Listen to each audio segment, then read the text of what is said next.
নমস্কার, স্বাগত জানাই খবর 24 এর পর্দায়। বিধায়ক সুরজিৎ দত্তের প্রয়াণে রাজ্য জুড়ে গভীর শোকের আবহ।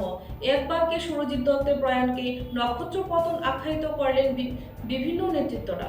প্রয়াত হয়েছেন রাজ্য রাজনীতির একজন অন্যতম চর্চিত ব্যক্তিত্ব সুরজিৎ দত্ত। 1988 সাল থেকে 2023 পর্যন্ত রামনগর বিধানসভা কেন্দ্রের সাধারণ মানুষের ভরসার এই অন্যতম ব্যক্তিত্ব সুরজিৎ দত্তের প্রয়াণে রামনগর সহ গোটা রাজ্য জুড়ে শোকের আবহ তৈরি হয়েছে। যদিও 2013 সালে মাত্র 64 ভোটের ব্যবধানে পরাজিত হয়েছিল সুরজিৎ দত্ত, কিন্তু তারপরেও গোটা রামনগরবাসী ভরসার কেন্দ্রবিন্দু হিসেবে উঠে এসেছেন সুরজিৎ দত্ত।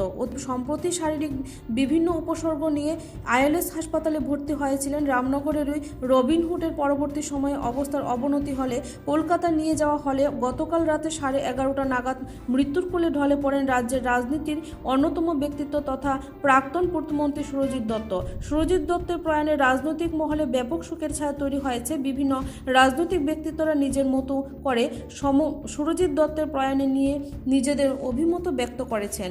প্রদেশ বিজেপির সভাপতি রাজীব ভট্টাচার্য নিজের প্রতিক্রিয়ার দাবি করেছেন, সুরজিৎ দত্তের প্রয়াণ গোটা রাজ্যের রাজনৈতিক অঙ্গনে এক অপূরণীয় ক্ষতি এবং এই প্রয়াণকে তিনি একটা অন্যতম নক্ষত্র পতন হিসেবে আখ্যায়িত করেছেন। সুরজিৎ দত্তের প্রয়াণ নিয়ে নিজের প্রতিক্রিয়া ব্যক্ত করতে গিয়ে কংগ্রেস নেতা বিধায়ক সুদীপ রায় বর্মন দাবি করেছেন, সুরজিৎ দত্তের প্রয়াণের মধ্য দিয়ে রাজনৈতিক অঙ্গ থেকে শুরু করে সামাজিক ক্ষেত্রের এক বিরাট ক্ষতি হয়েছে। তিনি আরও দাবি করেছেন, দীর্ঘ 4 দশকের রাজনৈতিক অভিজ্ঞতা সম্পন্ন এই সুরজিৎ দত্তের প্রয়াণ সব দিক থেকেই সাধারণ মানুষের জন্য অন্যতম বেদনার। বিধায়ক শ্রী রায় বর্মন সুরজিৎ দত্তের শুক্র সন্তপ্ত পরিবার পরিজনদের প্রতি সমবেদনা জ্ঞাপন করার পাশাপাশি উনার আত্মসদ্গতি কামনা করেছেন।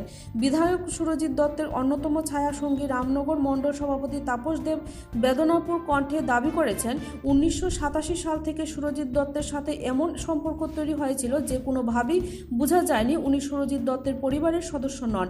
শ্রীদেব এই সময়ের মধ্যে সুরজিৎ দত্তের প্রয়াণে অত্যন্ত দুঃখিত হয়েছেন এবং শোক প্রকাশ করতে গিয়ে দাবি করেছেন, এই প্রয়াণের মধ্য দিয়ে রামনগর একজন সুযোগ্য অভিভাবককে হারিয়েছেন। পাশাপাশি রামনগরের মণ্ডল সভাপতি দাবি করেছেন, বিধায়ক সুরজিৎ দত্ত বরাবরই রাজনৈতিক দলমত নির্বিশেষে সকল অংশের সাধারণ মানুষের সেবায় নিজেকে নিয়োজিত করেছেন। আমাদের সুরুদার মৃত্যুতে গভীরভাবে শোকাহত।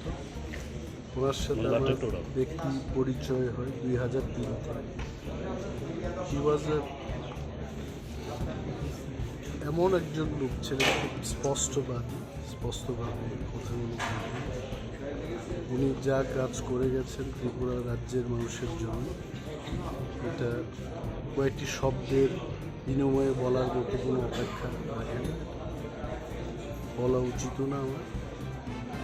এবং উনি একজন রাজনৈতিক ব্যক্তিত্ব মাত্র শুধু ছিলেন না, আমাদের জন্য অভিভাবকের মতো ছিলেন।